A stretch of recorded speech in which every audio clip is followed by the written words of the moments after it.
নমস্কার। এখন আমি যে বিষয়টা বলবো সেটা হচ্ছে বাংলার কীর্তন, ব্যতিক্রমী ভক্তি সঙ্গীত। বাংলার আদি গানই হচ্ছে কীর্তন। এই গান মূলত ভাবাবেগের গান। ভাব, ভক্তি, ঈশ্বরের প্রতি অমোঘ প্রেম, সুর, তাল, লয় ভাবের সাথে মাখামাখি এর প্রধান উৎস। মূলত খোল, করতাল, হারমোনিয়াম, বাদ্যযন্ত্র। ঈশ্বরের নাম কীর্তন, গুণকীর্তন, যশকথা, আবৃত্তি ইত্যাদি বন্দনাকেই বলা হয় কীর্তন। স্তব, স্তুতি, সাধন, ভজন, যজ্ঞ ইত্যাদি ঈশ্বরের নাম গুণকীর্তন।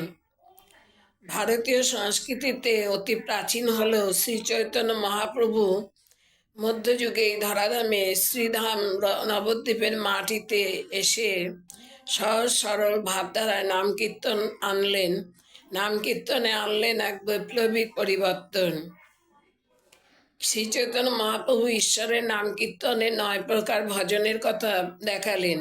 শ্রবণ, কীর্তন, স্মরণ, পাদ সেবন, বাদ্য সেবন, অর্চনা, বন্দনা, দাস্যভাব, সখ্যভাব, আত্মনিবেদন ইত্যাদির মাধ্যমে ভজন করলে মনে শক্তি বৃদ্ধি হয়, সর্বভয় নিরসন হয়, ঈশ্বরের কৃপা লাভ হয় এবং মুক্তি অর্থাৎ মোক্ষ লাভ হয়।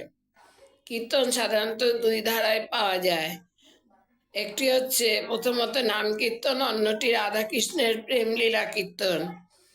এই কীর্তন মূলত রাধাকৃষ্ণের প্রেমলীলা, জীবাত্মা, পরমাত্মা তত্ত্বের উপর প্রতিষ্ঠিত। নাম কীর্তন হয় অষ্টপ্রহর, 16 প্রহর, 24 প্রহর, 48 প্রহর ইত্যাদি। এখানে 16 নাম 32 অক্ষর, অর্থাৎ হরে কৃষ্ণ কৃষ্ণ কৃষ্ণ হরে হরে, হরে রাম রাম রাম হরে হরে। এই নাম কীর্তনের মাধ্যমে ঈশ্বর ভজনের সহজ সরল ধারা, মানব জীবনে তাৎক্ষণিক মানসিক স্বচ্ছতা, ভক্তিভাবের অঙ্কুর হওয়া, অস্থির মনকে শান্ত করতে কৌশল ও পথ দেখিয়েছেন শ্রী চৈতন্য মহাপ্রভু। অন্যদিকে রাধাকৃষ্ণের প্রেমলীলা কীর্তন বা পদাবলী কীর্তন গান বাংলার আকাশে বাতাসে মুখরিত করে চলেছে।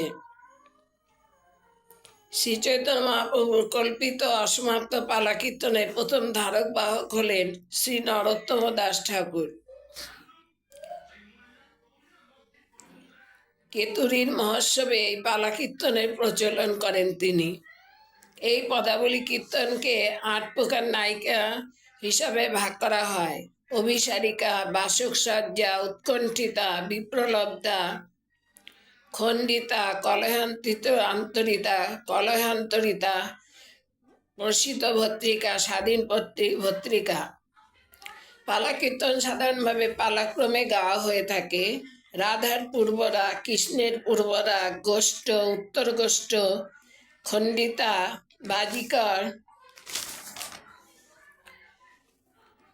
মিলন, সূর্য পূজা, কলহান্তরিতা, রূপাভিসার, রাসলীলা, দানলীলা, নৌকাবিলাস, কুঞ্জভঙ্গ ইত্যাদি বিভিন্ন আঙ্গিকে রাধাকৃষ্ণের লীলা বর্ণনা করা হয়। চৈতন্য মহাপ্রভুর আবির্ভাব বৈষ্ণব ধর্মদর্শনে বাংলা সাহিত্যে, পদাবলী সাহিত্যে এক নতুন যুগের সূচনা হয়েছে। শ্রীকৃষ্ণই ব্রহ্মা, শ্রীমতী রাধারানী জীবের স্বরূপে আবির্ভূত। শ্রীকৃষ্ণ পরমাত্মা, যিনি নিয়ত জীবকে আকর্ষণ করেন। রাধাকৃষ্ণের লীলা বৈচিত্র্যের মধ্য দিয়ে অনুক্ষণ পরমাত্মা জীবাত্মা লীলা খেলা চলছে। বাংলার পদাবলী কীর্তন পরিবেশনের শুরুতে গৌরচন্দ্র অর্থাৎ চৈতন্য মহাপ্রভুকে বন্দনা করে তবেই রাধাকৃষ্ণের লীলা রূপ বর্ণনা করা হয়। কীর্তন গায়ক গায়িকারা করেন। এই গৌরচন্দ্রের স্রষ্টা হলেন শ্রী নরোত্তম দাস ঠাকুর মহাশয়। বাসুদেব ঘোষ প্রমুখ।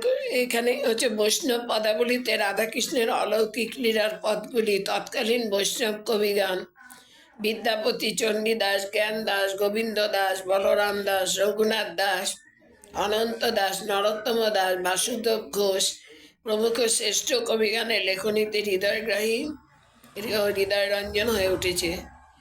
যেমন বিদ্যাপতির পদ: মাধব বহুত মিনতি করিত দেই তুলসী তিলক, তিলস্য এ দেহ সমর্পিল। চণ্ডীদাসের পদ বধূ কি আর বলিব আমি, জীবনে মরণে জনমে জনমে প্রাণনাথ হইও তুমি। জ্ঞানদাসের পদ সুখের লাগিয়া এ ঘর বাঁধিনু, অনলে পুড়িয়া গেল।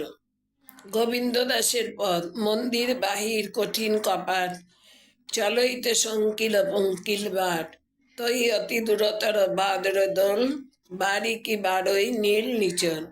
কীর্তন গান বাংলার এক অমূল্য সম্পদ। অতুলনীয় সুর, লয়, তাল, ছন্দ, মাত্রা, আধ্যাত্মিকতাবাদ, ভক্তি ও প্রেম রসের এক আনন্দঘন গানের সঙ্গে অন্য কোনো গানের তুলনা বাতুলতা মাত্র এই গানের সঙ্গে। এক কথায় বলতে গেলে বাংলার পদাবলী কীর্তন একটা ব্যতিক্রমী ভক্তি সঙ্গীত। কলিযুগের আয়ু বড়ই অল্প। যে যতদিন বেঁচে থাকবে সে যদি দিনান্ত একবার নাম করেন তবে তার মোক্ষ লাভ হবে।